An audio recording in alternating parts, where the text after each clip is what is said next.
accrued. Gareth's equity release loan has this option. But, unlike other loans, there's no penalty if you don't pay the monthly interest charges.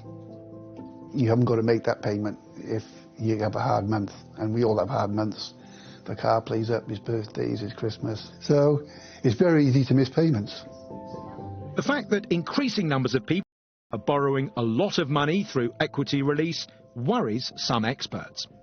The interest that goes onto these policies is compound. So the longer you live, the more money will come from the value of your house. You could be paying potentially thousands upon thousands of pounds. And that could be a real shocker for your friends or your family. Indeed, you could end up stuck in your home, owing so much to the equity release firm that you're unable to downsize. My mum and dad were married for just over 60 years. My mum in the main was a housewife and my dad was a career Air Force man. Equity release loans are normally paid back many years after they've been taken out, and the burden of sorting out the unintended consequences of the loan can fall on the children, as Chris found out. My mum let it slip one Sunday lunch when the wine had been flowing. The tongues get loose, and she said, you know, where we would move if we hadn't got this flipping equity release hanging over us. Her parents had taken out equity release in 2001. None of their 3 children knew about it until the cost of it had spiralled. Dad did say to my brother, well, we didn't think we'd live this long. So he thought that, you know, the equity release would only last a few years. They would both pass away and it would all be done and dusted without any trouble at all. But that wasn't to be the case. Chris's parents took out £24,000 in 2001 on this bungalow. When Chris's dad died in 2017, the total owed was now just short of £94,000. The debt had almost quadrupled. My mum's left alone. She went downhill frail-wise quite quickly, and she was lonely, very lonely. That's when we found out that we would have to pay back about £100,000 before we could think about how much we were going to get for the house and what sort of place we could afford for her to move into. Chris did find her mum a nice flat in a sheltered housing block for £150,000.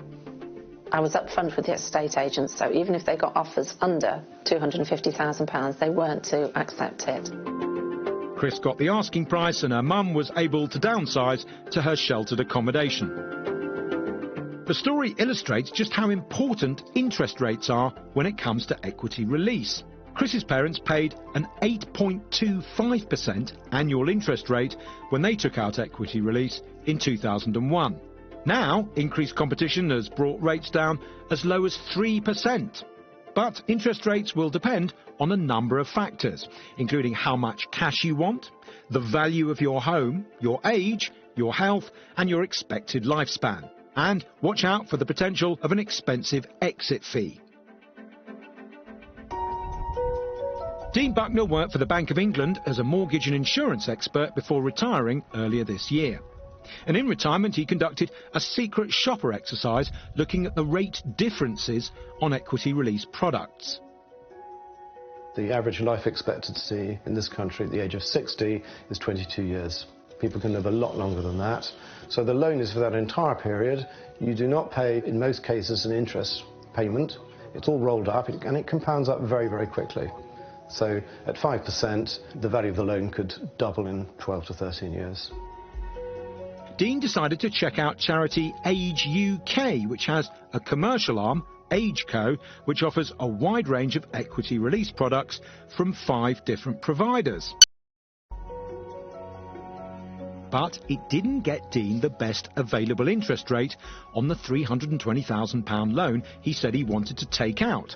Based on their initial quote, their deal would have cost his estate nearly £57,000 extra over 15 years.